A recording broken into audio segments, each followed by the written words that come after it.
أعوذ بالله من الشيطان الرجيم. Bismillahir Rahmanir Rahim. We are talking about the life of Fatimah Zahra Salam Alaiha, her virtues, in these series of 10 lectures. In our first lecture, the previous session, we talked about the virtues of Fatimah Salam Alaiha from the Holy Quran and the words of the Holy Prophet. So we mentioned about 5 verses and 5 traditions from the Holy Prophet where they talk about the virtues and the stature of Fatimah Salam Alaiha. And in this session we want to talk about the martyrdom of the Holy Prophet, and when he was parting this world, what happened, the events that took place.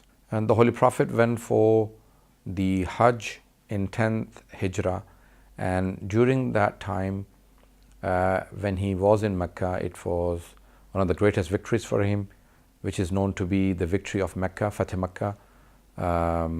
And on his return in Ghadir, he announced the Imamat and Vilayat of Imam Ali alayhi salam, and on the way back he was poisoned and he was ill because the poison was affecting him. So from Dhul Hijj, when he left Mecca on the 18th of Dhul Hijj, he announced in Ghadir, and when they were coming back to Medina, so in Ghadir they stayed about 3 days, and on the 21st they left Ghadir for Medina. They was going to take a few days, and the next 2 months he was ill, and at the end of Safar, so 12th month is Dhul-Hijjah, second month after the 12th month came the first month, Muharram, and then end of Safar he left this world. During those 2 months many events happened. So he prepared an army under the supervision of Osama bin Zayd, and he said that that army should go and attack Rome, and it will be led by Osama, and all companions or all big names of the time, like the first 2 Khulafa as well, they were all supposed to go under the supervision of Osama. And many people refused. They said, he's a young man, we do not wish for him to be leading us. And the Holy Prophet wanted them to leave Medina because he knew that he's going to be leaving this world. In Sahih Muslim and other traditional books, it very clearly mentions that he told the people that very soon an angel from God will come to me to ask me to go back to God, meaning I will be soon dying. He's telling the people that I am going to leave this world. And he wanted to prepare the grounds for his Ahlul Bayt, the holy progeny, especially for Imam Ali alayhi salam. So he takes over without too much of a hardship, without any difficulties in the transition from the Holy Prophet sallallahu alaihi wasallam to Imam Ali alayhi salam. But that wasn't to happen. So he tried his best, but people did not listen. And in Sahih Bukhari it says that in these last moments he called the people who were around him to give him a pen and paper so he could write. Itini bil qalami wal qirtas aktub lakum, I will write for you something. It does not say I will ask someone to write for you. So aktub lakum, I will write something for you.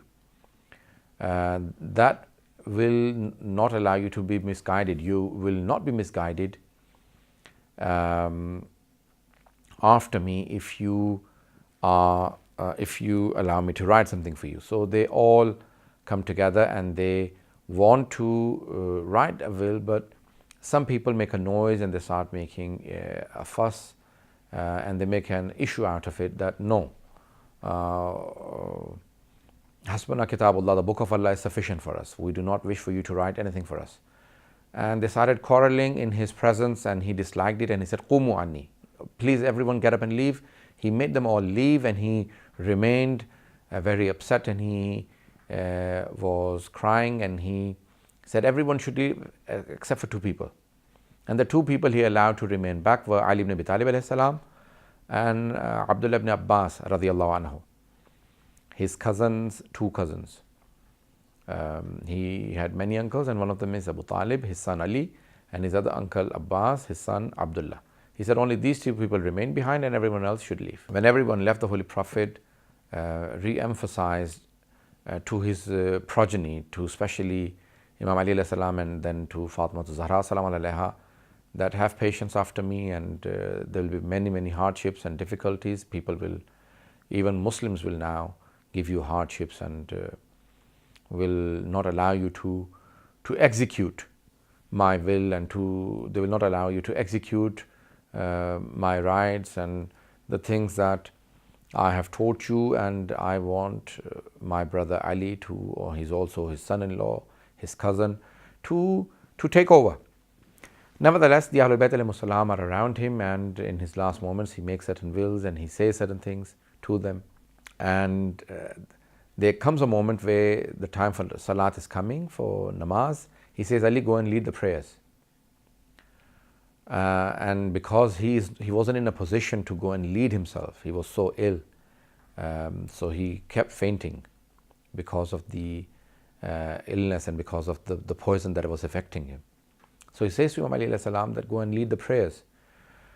It was a time for prayer, and Imam Ali alayhi salam, when he woke up, the Holy Prophet, he said, Ya Ali, why did you not go?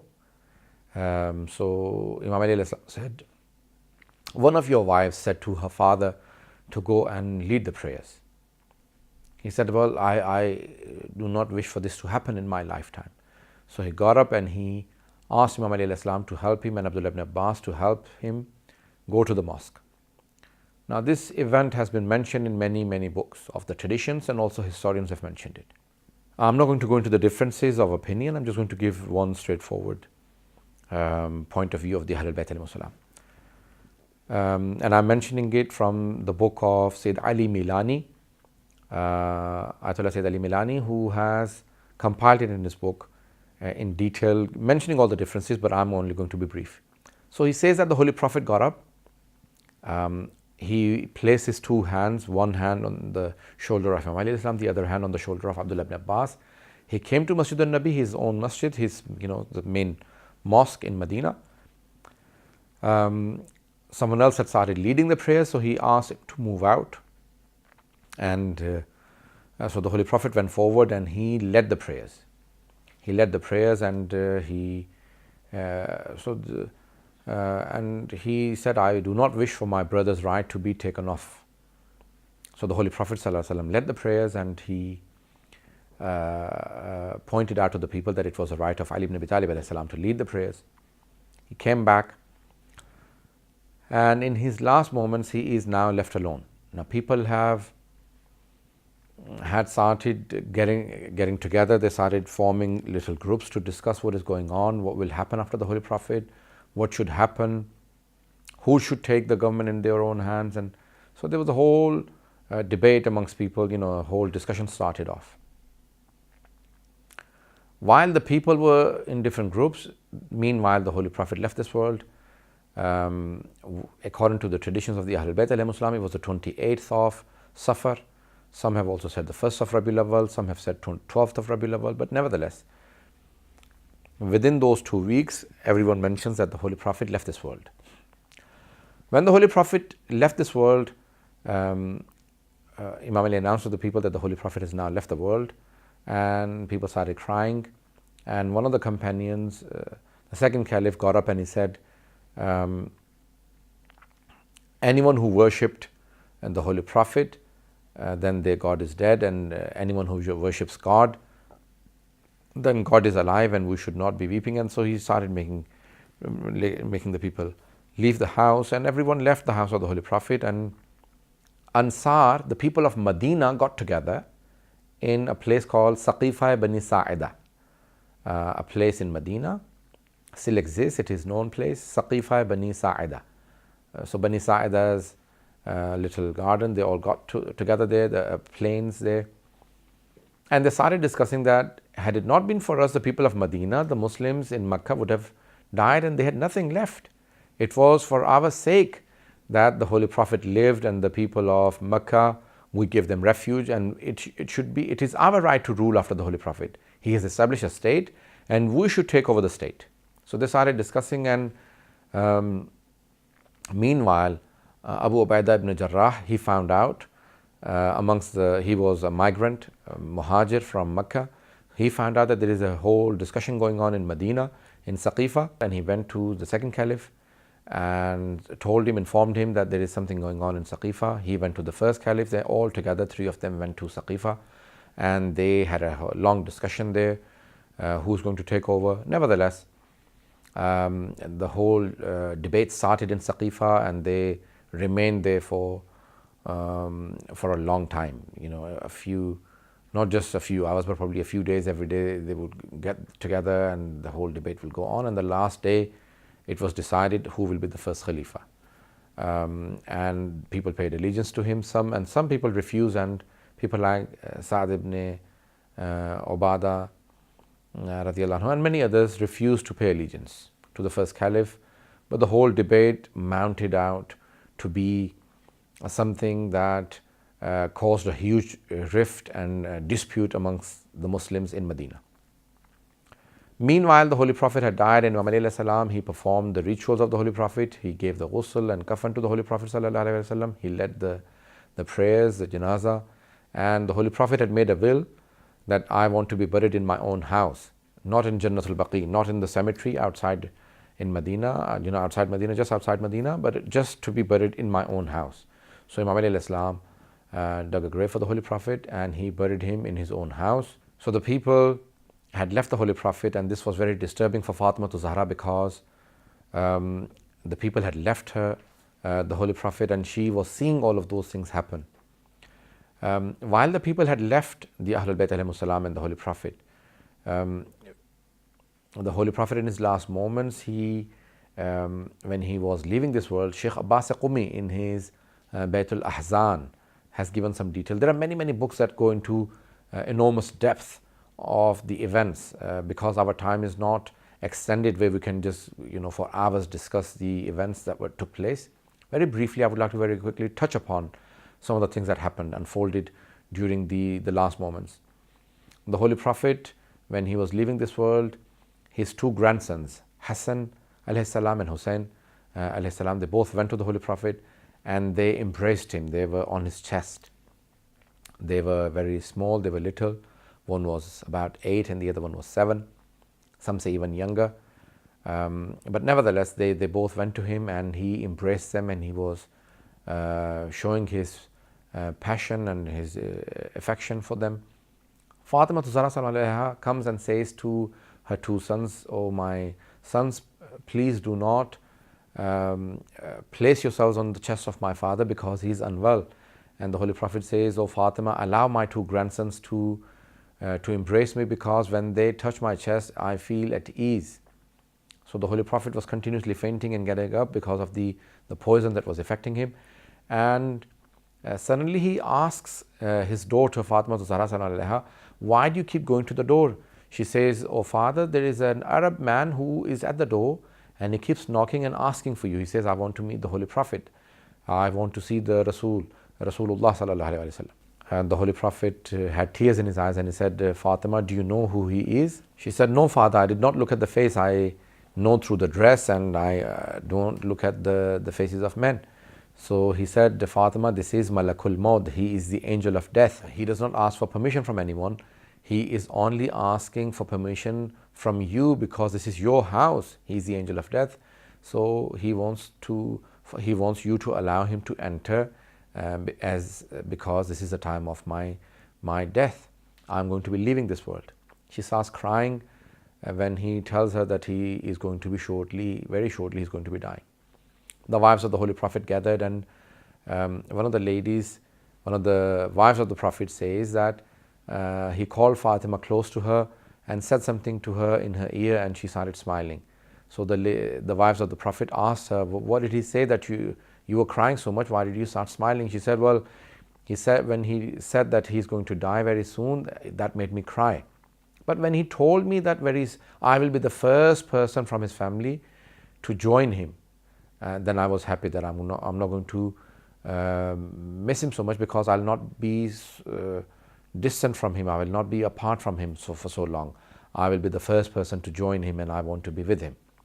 So it is not the death of the Holy Prophet ﷺ that hurt the Ahlul Bayt ﷺ. It is the the time and the duration that they will be spending away from the Holy Prophet, that hurt them the most, because they loved the Holy Prophet so much, the Ahlul Bayt alayhimus salam, that they did not wish to be away from the Holy Prophet. So when the Holy Prophet left this world, after the death of the Holy Prophet, many events took place. The allegiance to the first caliph started off in Masjid al-Nabi. The Ahlul Bayt alayhimus salam did not go there. And then people, there was a whole difference of opinion. Many people refused to pay allegiance to the first caliph, and many people paid allegiance to him. In Sahih Bukhari, Kitab al-Ahkam, Bab Rajmul Hubla, the second caliph in his sermon says that many people did not pay allegiance to the first caliph, and amongst them were Ali and Zubair. وَمِنْهُمْ عَلِيٌّ وَزُبَيْرٌ. Amongst the people who did not pay allegiance to the first caliph were Ali alayhi salam and Zubair, who was a cousin of Imam Ali alayhi salam and also the son-in-law of the first caliph, but he did not pay allegiance. And there's a whole list of people who did not. I mean, the head of Khazraj, Sa'd ibn Ubadah radiallahu anhu, he said, no, I'm not going to pay allegiance. And many people did not pay allegiance to the first caliph. So this started off a whole dispute, and the first caliph started saying that no, that you have to, and the second caliph started telling the people that you have to pay allegiance to the first caliph. So it started off a whole dispute. And so long as Fatimah Zahra salam alaiha was alive, they kept coming to the door of Imam Ali alayhi salam and saying that Ali has to come out and pay allegiance to the first caliph. And Imam Ali alayhi salam continuously refused, and he said, I will not pay allegiance, and whatever you have now done has been done, cannot be undone. It is my right, and I do not wish to pay allegiance, I do not wish to take part. But nevertheless, things continued up until people came to the door of Fatimah Zahra salam alaiha, and some say, I have recently come across that it was the first of Rabiul Awwal. They came to the door of Imam Ali alayhi salam and the house of Fatimah Zahra and Imam Ali alayhi salam, and a person came and said that the first Khalifa wants Imam Ali to come and pay allegiance, otherwise they will burn down the door and drag him out. Imam Ali alayhi salam refused. So the servant went back and informed. His name was Qunfuz. So he went back and said, he's not coming. Then they came and sent a few other people with him and said, look, you have to come and pay allegiance. When they came, Imam Ali alayhi salam said, I'm busy now compiling the Sha'n and Nuzul of the Holy Quran. I'm compiling some parts of the Holy Quran. I will not come. So then a whole group of people came with an ambush to the house and the door of the Fatimah Zahra salam alaiha, and they came, and Imam Hassan alayhi salam describes that Fatimah Zahra was in the courtyard of a house sitting there, and they came and they started knocking on the door and started hitting the door and beating the door and started screaming loudly, send Ali ibn Abi Talib outside. Imam Hassan said, I was standing there and suddenly saw my mother picked up her chador, her dress. She covered herself properly and she ran to the door and she placed her two hands on the door to say, it is Fatima who is standing behind the door. Do not push the door down. I'm the daughter of your Prophet. Do not burn the door. They said, even if it is Fatima behind the door, we will burn the door down. Send Ali ibn Abi Talib outside, otherwise we will burn the door down and we will drag him out. She stopped, she screamed and she said, do not. Someone placed some fire on the door and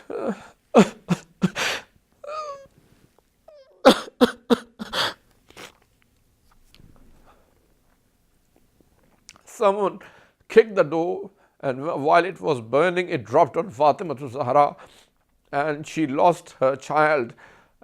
She was carrying Muhsin, her third son. When the door dropped on her, she dropped on the floor and she called on to her servant Fidda, and she said, Fidda ilayki, Fidda, come and help me. I have just lost my son.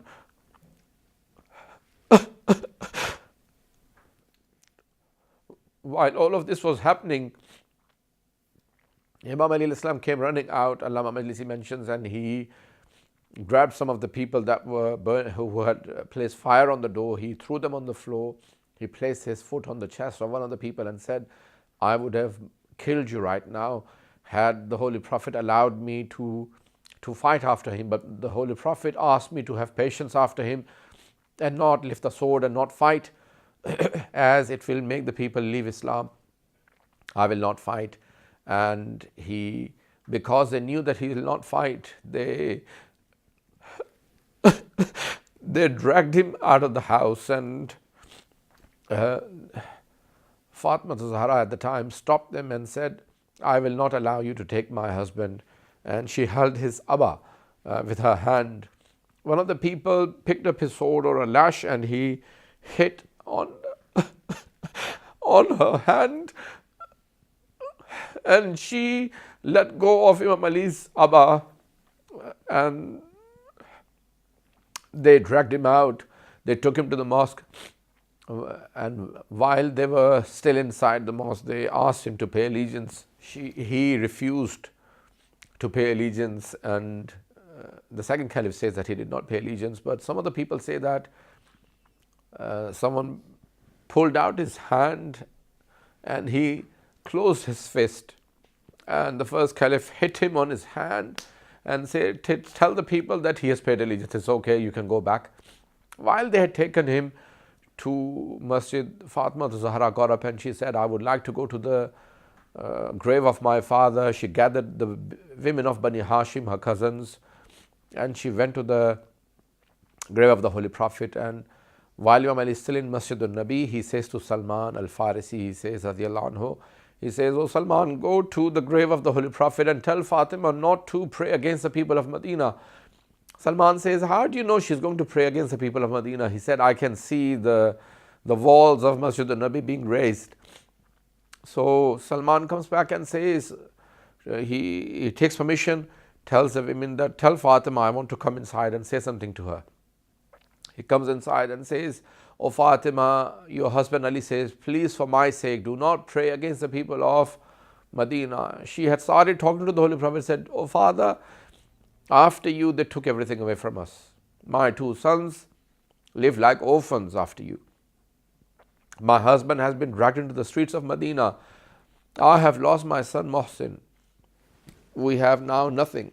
And when she is crying, she says, oh Father, today I'm going to pray. I was going to pray against the people of Medina, and then I was going to pray again. She says, oh Father, I was going to pray against the people of Medina for the sake of Ali. But because Ali himself has now said, don't pray against them, I will not pray against the people of Medina for the sake of Ali. She comes back, but she is really unwell. Some historians mention she could not even walk properly. She came back to the house, women carrying her back, because straight after losing a child, she was really weak. Some traditions mention that when she was walking back, she could not lift her feet. Her 2 feet were dragging onto the floor. She came back to the house and she was really upset, and all the women of Bani Hashim looked at her and saw her anger, how displeased she was with the events that unfolded and the treatment of the people against her, and the people forgetting how quickly they had left the Holy Prophet's progeny. Days after his demise, they had forgotten everything. Insha'Allah, in the next session, we will continue to talk about the life of Fatimah Zahra and the events that unfolded after the death of her father. Wa akhiru da'wana an alhamdulillahi rabbil alameen.